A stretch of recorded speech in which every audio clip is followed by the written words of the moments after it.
بسم اللہ الرحمن الرحیم۔ افیئر کیوں ہوتا ہے؟ ناجائز تعلقات کیوں ہوتے ہیں؟ دیکھو ایک دور تھا، توجہ، ایک دور تھا جس دور میں اسلام نے بیٹیوں کو لکھنا سکھانے سے منع کیا تھا کہ بیٹیوں کو لکھنا مت سکھاؤ۔ کیوں؟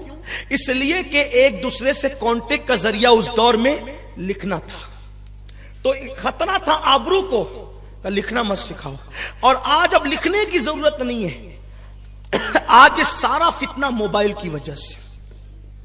موبائل، لڑکیوں کے پاس ہم نے موبائل دیا، اسی لیے یہ فتنہ ہو رہا ہے، ورنہ جب تک موبائل ایجاد نہیں ہوا تھا اس طرح کے کیس ڈھونڈنے سے بھی نہیں ملتے تھے۔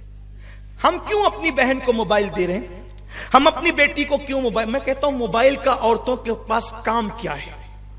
یہ بات میں بار بار کہہ چکا ہوں، آج بھی کہتا ہوں۔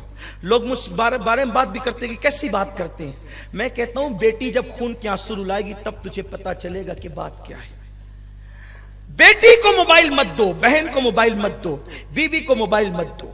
گھر کا فون عورتیں ریسیو نہ کریں، گھر کے اندر کا رکھا ہوا موبائل جوان لڑکیاں ریسیو نہ کریں، بوڑھی عورتیں یا بچے ریسیو کریں۔ جب کوئی معتمد بولے کہ میں بول رہا ہوں تب جوان بیٹیوں کو یا بہنوں کو یا بیویوں کو موبائل دیا جائے۔ آج تو پیدائش کا دن ہے تو موبائل گفٹ کیا جا رہا ہے۔ تم تلوار اتنا نقصان نہیں پہنچائے گی تیری بیٹی کو جتنا موبائل نقصان پہنچائے گا۔ 5000 کا موبائل مت دو۔ اگر بیٹی کے لیے دل میں پیار ہے 50,000 کا سونے کا ہار دلا دو۔ 50,000 کا موبائل مت دو، 5 لاکھ کا ہیرے کا زیور دلا دو۔ اگر اتنا پیار ہے موبائل نہیں دینا خدا کے لیے۔ یہ سارا طوفان موبائل نے بپا کیا ہے، انٹرنیٹ نے، فیس بک نے۔ اس لیے کہ آج کل لڑکے بیٹھے ہوتے ہیں اور وہ کہیں بھی فون کرتے ہیں اندازے سے، اگر مقام پر لگ جائے تو پھر وہ باتیں شروع ہو جاتی ہے، بلکہ مس کال بھی کرتے ہیں۔ یہ مس کال کبھی کبھی اتنی تباہی کا ذریعہ بن جاتا ہے۔ انہوں نے تو بیٹھ کر مس کال کر دیا، وہاں اگر شوہر موجود ہے کس کا مس کال تھا؟ وہ ریپلائی کرے گا، اٹھائے گا لڑکا۔ اس بیچاری غریب کا کوئی قصور بھی نہ تھا، گھر لٹ گیا، گھر ٹوٹ گیا۔ یہ صورتحال اٹھا کر دیکھے، کتابیں لکھی گئی ہیں ان پر، یہ مس کال کی نحوست پر۔ اور یہ جو لڑکے گٹروں کے پاس بیٹھ کر، رکشہ میں بیٹھ کر، چھتوں میں بیٹھ کر یہ جو سب رکامے کام کرتے ہیں نا، یہ جوانی میں سب کرنا ان کو اچھا لگتا ہے۔ تمہارے مس کال سے اگر کسی کا گھر تباہ ہوگا اللہ تمہاری توبہ بھی قبول نہیں کرے گا، توبہ کی توفیق بھی تمہیں نہیں ملے گی۔ کسی کا گھر تباہ کرنے والوں، کسی کا آشیانے پہ اگر بجلی گراؤ گے تو تمہارے آشیانے بھی سلامت نہیں ہوں گے۔ تمہاری نادانی، تمہارا چھل پن، تمہارا باغ پن، تمہارا اترانا، تمہاری آوارگی سے کتنے گھروں کو آگ لگی ہے اور کتنے گھروں کو آگ لگے گی۔ اور سن لو، یہ جو گٹروں کے پاس بیٹھ کر، نالیوں کے پاس بیٹھ کر، گھروں کے پاس بیٹھ کر یہ جو تم موبائل پر غلط حرکتیں کرتے ہو، اللہ کے رسول علیہ السلام فرماتے ہیں، مولا کائنات نے فرمایا پاک دامن رہو تو تمہارے گھر کی عورتیں بھی پاک دامن رہے گی۔ اگر تم پاپی ہو کر کے زنا کرو گے، ادھر تم کسی کے ساتھ زنا کرو گے، اللہ نہ کرے کہیں تمہاری عورتوں کے ساتھ بھی زنا نہ کر لیا جائے۔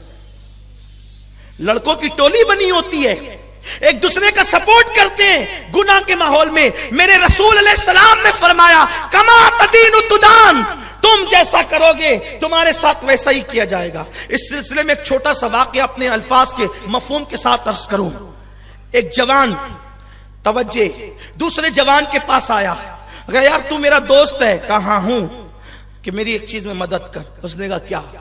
کہا محلے کے امام صاحب کی بیوی سے میرا دل لگ گیا، تو نماز پڑھنے جانا نا، نمازی اتہا نہیں کہا کہ نماز پڑھنے میرے لیے جانا، اور دیر تک امام صاحب سے مسئلے مسائل پوچھتے رہنا، ان کو الجھاتے رہنا، اتنی دیر تک میں امام صاحب کے گھر چلا جایا کروں گا۔ وہ پاگل، اس کو کہنا چاہیے تھا کہ امام کی بیوی کے ساتھ ایسا نہ کر، یہی تو کہنا چاہیے تھا۔ سچے دوست کی پہچان یہ ہے کہ جب تو غلطی کرے وہ تیری اصلاح کر، یہی ہے نا، کہ اس کی مدد کرے۔ وَلَا تَعَاوَنُوا عَلَى الْإِثْمِ وَالْعُدْوَانِ، برائی میں ایک دوسرے کی مدد مت کرو۔ کوئی برے راستے پہ جا رہا ہے، اگر تم دوست ہو تو کھینچ کے پکڑ لو، اس کو سمجھاؤ، نہیں مانتا ہے تو اس کا بائیکاٹ کر دو، اس سے دور ہو جاؤ، اس سے الگ ہو جاؤ تاکہ اس کو عبرت ہو۔ تو اس جوان نے کہا ٹھیک ہے یار، وہ دوستی کیا جس میں ایک دوسرے کی مدد نہ ہو، ہے نا, ایسے کچھ دلال بنتے ہیں نا. ہنسنے کی بات نہیں ہے. میرے جملے غلط ہیں, مجھے اگر میرے جملے الحمدللہ غلط نہیں ہے, اگر تلخ ہیں تو مجھے آپ معاف کریں. اس سے گھر لٹ رہے ہیں ہمارے, گھر تباہ ہو رہے ہیں ہماری بیٹیوں کی آبرو لٹ رہی ہے. کس کو جا کر کے کہے؟ بہت سارے لوگ ہیں جو بیچارے سر اٹھا کے چلنے کے قابل نہیں رہ گئے. بیٹیوں کی جوانی لٹ گئی ان لڑکوں کی منچلے پن کی وجہ سے. ہر بندہ مجنوں بننا چاہتا ہے. کیا بنا رکھا ہے, کیا حالات بنا رکھے. مسلمانوں ایک تم ہی تھے کہ ہندوستان میں تم نہ مسجد بنانے آئے تھے نہ مدرسے بنانے آئے تھے. پہلی مرتبہ جب تم آئے تھے تو صرف ایک عورت کی آبرو کی حفاظت کے لیے آئے تھے, اور تمہارے تقدس سے متاثر ہو کر لوگ کلمہ پڑھتے گئے, مسجد مدرسے بنتے گئے. تم دوسروں کی بیٹیوں کی عزت کے محافظ تھے, آج تم محلوں کی بیٹیوں کی عزت کے دشمن بن گئے. تمہاری آنکھوں میں تقدس نہیں رہ گیا, پارسائی نہیں رہ گئی. کیا بیت المقدس میں اسلام کا پرچم لہرے گا؟ دنیا کے اندر کیا مسلمان سرخروئی حاصل کرے گا؟ ملک شام اور یمن کیوں نہ جلے گا؟ کیوں؟ جس قوم کا جوان آوارہ اور عیاش ہو جائے اس قوم کو عزت کے ساتھ جینے کا حق نہیں ہے. ہمیں تو اللہ نے بہت تقدس کے لیے پیدا کیا تھا, قوموں کی امامت کے لیے پیدا کیا تھا, لیکن بس اسی میں الجھ گئے. لڑکی لڑکی لڑکی اور عشق اور عشق اور عشق اور آوارگی, انٹرنیٹ اور فیس بک اور یہ سب تماشے. نہیں, اللہ نے ہمیں بہت بڑے مقصد کے لیے پیدا کیا ہے, اور جوان ہونے کے بعد بوڑھا بھی ہونا ہے, مرنا بھی اللہ کو منہ بھی دکھانا ہے. حدیث پاک میں آتا ہے بد نظری کرنے والوں کے لیے ڈر ہے, مریں گے تو کافر ہو کر مریں گے. نگاہوں کی حفاظت کرو, نگاہوں کی حفاظت کرو. میرے نبی فرماتے ہیں صلی اللہ علیہ وسلم, جو کسی خوبصورت عورت کسی کو گناہ کی دعوت دے اور یہ سوچ کر کہ اللہ دیکھ رہا ہے وہ چھوڑ دے اور وہاں سے ہٹ جائے, اللہ اس کی مغفرت فرما دیتا ہے اور بے حساب اللہ اس کو جنت عطا فرمائے. عرض کر رہا تھا, اس جوان نے کہا ٹھیک ہے میں تیری مدد کروں گا. کیا ہوا؟ وہ جاتا مسجد میں نماز پڑھتا, امام کو لے کے بیٹھ جاتا, الجھائے رکھتا, مسئلے مسائل پر. کئی دن گزرے, ایک دن اس کو احساس ہوا یار میں غلط کر رہا ہوں, مسجد کے امام کے ساتھ میں غلط کر رہا ہوں کہ میں ان کو پکڑے رہتا ہوں, میرا دوست وہاں جا کے پتہ نہیں کیا کرتا ہوگا.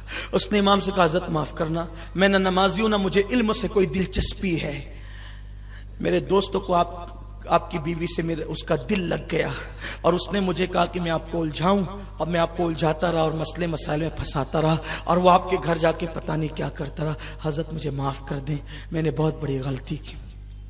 یہ بات سننے کے بعد امام کو کیا ہونا چاہیے تھا؟ غصے میں اس کی آستین چڑھ جانی چاہیے تھی, یا اس کا پریشر بڑھ جانا چاہیے تھا, یا اس کی آنکھیں لال ہو جانا چاہیے تھا. کیسا بیچارہ امام تھا, وہ مسکرانے لگا, ہنسنے لگا. وہ اس کو حیرت ہوئی, امام صاحب اتنا بڑا حادثہ سن کے آپ مسکرا رہے؟ امام نے کہا اللہ کے بندے, میرے گھر میں میری ایک بوڑھی ماں اور میرا بوڑھا باپ ہے, میری تو ابھی تک شادی نہیں ہوئی ہے. جب میری شادی نہیں ہوئی تو میری بیوی کہاں سے آئے گی؟ جب میری شادی ہی نہیں ہوئی تو میری بیوی کہاں سے آئے گی؟ اور میری کس بیوی سے تیرے دوست کا دل لگ گیا؟ میں تو کنوارا ہوں, ابھی تو ڈھونڈ رہے ہم لوگ شادی کے لیے. تو فوراً اس کے دماغ کی بتی جلی, ارے اگر امام صاحب کی شادی نہیں ہو تو یہ جاتا کہاں تھا؟ تو جب تحقیق کی گئی تو پتا چلا امام کی تو شادی نہیں ہوئی تھی, یہ اس کو مسجد بھیج کر اس کے گھر جاتا تھا. ہنسنے کی بات نہیں ہے, یعنی کہ دوسرے کے گھر میں جو ہے وہ پتھر مارنے والے کا خود کا گھر چکنا چور ہو گیا. اس لیے کبھی کسی کی برے کام میں مدد نہیں کرنا. مانتا ہے تو ٹھیک ہے سمجھاؤ, نہیں مانتا ہے تو اس سے الگ ہو جاؤ. تو یہ انٹرنیٹ اور موبائل جو ہم بچیوں کو دے رہے اس کے نقصانات ہیں. بیٹی کو مت دو موبائل, کوئی ضرورت نہیں ہے بیٹیوں کو موبائل دینے کی, اسی سے یہ سارے فتنے ہو رہے. انٹرنیٹ اور واٹس ایپ اور پتہ نہیں کیا کیا بیٹیاں چلا رہی ہے. اور میرے نوجوانوں سے بھی گزارش ہے مت کرو یہ دیوانگی, ورنہ تباہ ہو جاؤ گے. ایک اہم بات اور, ہم بیٹیوں کو اسکول اور کالج بھیجتے ہیں, میں انکار نہیں کرتا, بیٹیوں کو بالکل اسکول بھی پڑھاؤ, کالج بھی پڑھاؤ, جہاں تک پڑھا سکتے ہو پڑھاؤ, لیکن یہ تدبیر کرو کہ بیٹی کو اسکول تک پہنچانے کے لیے تم خود جاؤ اور اس کو اسکول کے گیٹ سے لاؤ گھر تک. اکیلے بیٹیوں کو کہیں مت جانے دو. آپ کہیں گے وہ کیوں؟ میں کہتا ہوں ہمارے مذہب میں سب سے مقدس ترین اگر کوئی سفر ہے تو وہ سفر حج ہے. اس سے مقدس سفر ہمارے مذہب میں ہے ہی نہیں. سب سے زیادہ مقدس سفر سفر حج ہے، جس کے لیے ہر مسلمان پوری زندگی دعا کرتا ہے، دکھا دے یا الہی وہ مدینہ کیسی بستی ہے جہاں پر رات دن مولا تیری رحمت برستی ہے. ہمارے یہاں سب سے مقدس سفر حج ہے. ہر قدم پر نیکی ملتی ہے، ہر قدم پر ثواب ملتا ہے. مگر سنو سنو مسلمانوں، اتنا مبارک اور مقدس سفر اسلام کہتا ہے سفر حج کے لیے عورت اکیلے نہیں جا سکتی. تو جب حج کے لیے عورت کو اکیلے جانے کی اجازت نہیں ہے تو اسکول اور کالج بالغ لڑکیوں کو اکیلے جانے کی اجازت کیسے ہو سکتی؟ اس لیے اسکول کی دہلیز تک پہنچاؤ اپنی بیٹیوں کو اسکول کی دہلیز سے لاؤ. لیکن آج تو حال یہ ہے، پکنک پر بیٹیاں 18 سال کی ٹیچروں کے ساتھ اکیلے جا رہی ہیں. کوئی بولنے والا نہیں ہے، جو بولے وہ گالی سنے، ہمیں کوئی فرق نہیں پڑتا. ٹھیک ہے، کوئی گالی چار ہی دے گا نا، اگر قوم کی آبرو بچتی ہے تو اس سے بڑی بات کیا ہے. اور میں نے تو اپنی ذات کے لیے لوگوں کو معاف کر دیا. میں کہا جاؤ جتنی بے عزتی کرنا ہو کرو، اس لیے کہ تم بے عزتیاں کرتے ہو، میرا نبی مجھے عزت عطا کرتا ہے، میرا خدا مجھے عزت عطا کرتا ہے. جاؤ شہر والوں، باتیں بری لگتی ہے تو جتنی گالیاں دینا ہے دے لو، لیکن حق تو بول کر رہوں گا. جب سفر حج کے لیے بیٹی اکیلے نہیں جا سکتی تو تم نے اپنی بیٹیوں کو نوجوان لڑکوں کے ٹیچروں کے ساتھ پکنک میں بھیج دیا، پارک کو گھومنے کے لیے بھیج دیا. ارے جن کی بیٹیوں کو اسلام مسجد اور مزارات پر جانے کی اجازت نہیں دیتا، ان کی بیٹیاں پکنک پر اکیلے کیسے جا سکتی ہے؟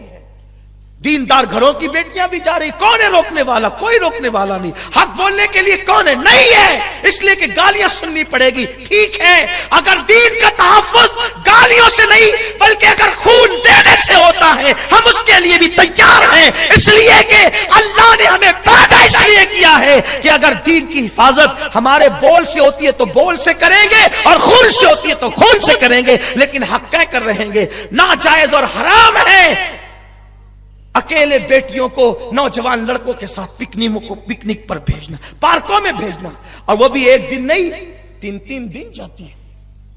کون حساب لے گا اس کا؟ بیٹی اگر گھر سے 10 منٹ غائب ہو جائے تو شریف ماں باپ کی چیخیں نکل جاتی ہے. 3 4 رات کے لیے بیٹیاں پکنک پہ جا رہی ہے. نہیں. اور اتنے بے غیرت ہو گئے لوگ کہ بھائی کو پتا ہے کہ میری اس کی بہن کا افیئر فلاں کے ساتھ چل رہا ہے، وہ روکنے کے لیے تیار نہیں. کیوں نہیں روک رہا ہے؟ وہ اس لیے نہیں روک رہا ہے کہ وہ خود اس گندگی میں گرا ہوا ہے، وہ خود اس گندگی میں گرا ہوا ہے. میں اپنی بہنوں کو اور بیٹیوں کو ایک پیغام دیتا ہوں اینڈ پر، اختتام پر. میری قوم کی بیٹیوں، تمہاری آبرو بہت قیمتی ہے، تمہاری عزت بہت قیمتی ہے. اس لیے کسی کے بہکاوے میں مت آنا، کسی کے تحفے طائف کے چکر میں مت آنا. ہاں تمہاری عزت سے بڑا کوئی تحفہ نہیں ہو سکتا. میرے نبی نے ایک بیٹی کی عزت کو کعبۃ اللہ سے